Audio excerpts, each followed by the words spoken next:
What is an urban retreat? Well, we're in the process of finding out in many ways.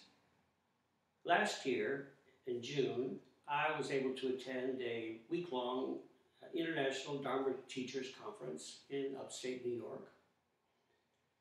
One of the reasons why I wanted to attend this was discussion and topics dealing with digital Dharma. The idea being that we can, perhaps, use digital technology that is available to increasingly more and more people worldwide. We can use this technology to spread the Dharma, to enable many people to study and learn and practice the teachings of the Buddha in places where we might not be able to physically go to as teachers.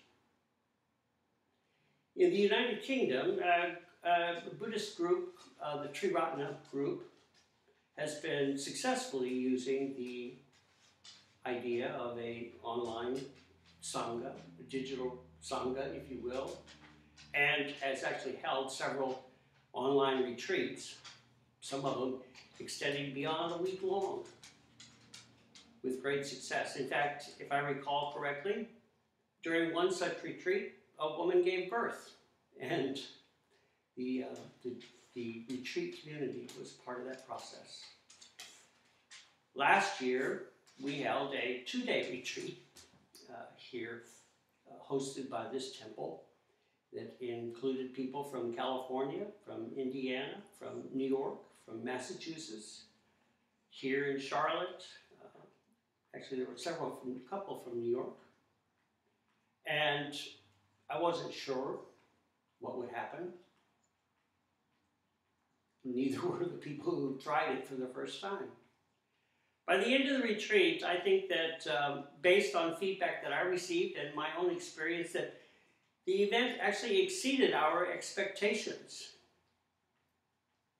The past year, people have asked, when are you going to do another one? So here we are. So we're preparing to do our second annual, hopefully this will be an annual event, our second urban retreat. The idea being that we all have our lives. We're all busy people. We have things that we're involved in. And also that we're not always able to, for a variety of reasons, we're not always able to go on a retreat. There might be financial reasons, might be schedule reasons, might be family obligations that prohibit us from spending a week or a weekend someplace else other than our homes, our regular places of existence. Last year, I think that we proved to ourselves and that we can do this, that we can actually engage in a retreat that honors, respects, creates space within and for your daily activities.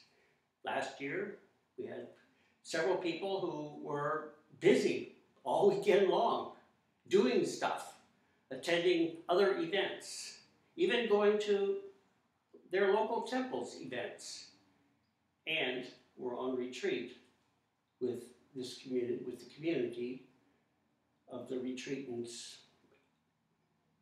participating in the urban retreat.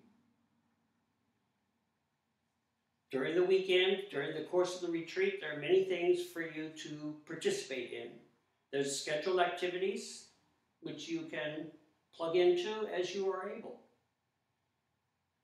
One of the key elements of the idea of the urban retreat is to shift from being a consumer of media, as most people are. I mean, we generally approach the internet as I'm going to find out something, I'm going to consume some piece of information or buy a product. What's missing is what do we create? What content do we create for the internet? In most instances, it's not necessary to create content.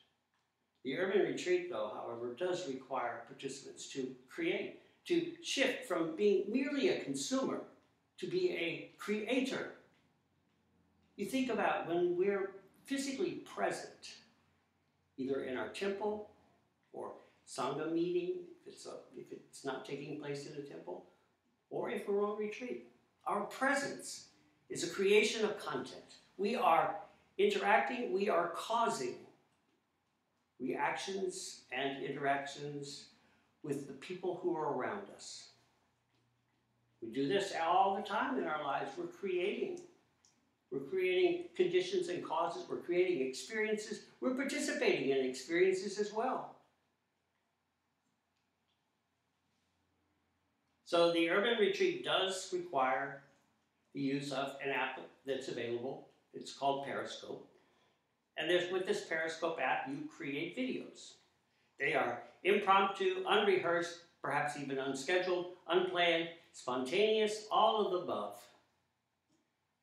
They are short videos that are automatically exchanged. We set this up in the app. They're automatically exchanged to all the people in the retreat.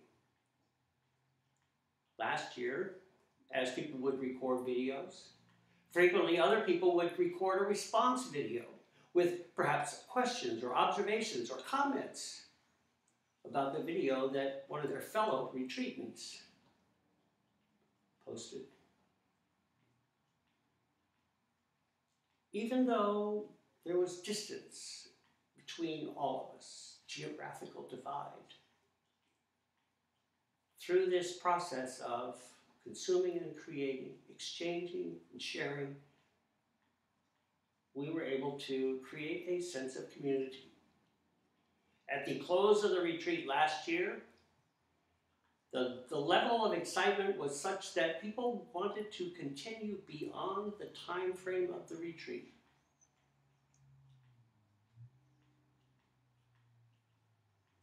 And think about that. And that's often the reaction of people at the end of a physical retreat where people are gathered together. So I do believe that it is possible to create a sense of retreat, an experience of retreat. I also believe that one of the purposes of the urban retreat, as I see it, and as I wish it to be, is that it is possible for us to have a spiritual experience in the midst of driving through rush hour traffic or shopping at the grocery store or doing laundry. Any number of mundane activities are where we practice the Dharma. The retreat really provides some possibilities for an awareness of, an attention to the Dharma in our daily lives. There are what you could call homework assignments, little things to engage in as you're going about your daily routine or your weekend routine. You don't have to do them.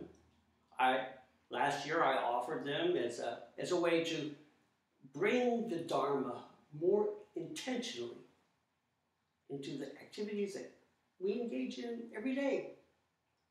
How might we challenge ourselves to be more Buddha-like than perhaps what we are aware we could be?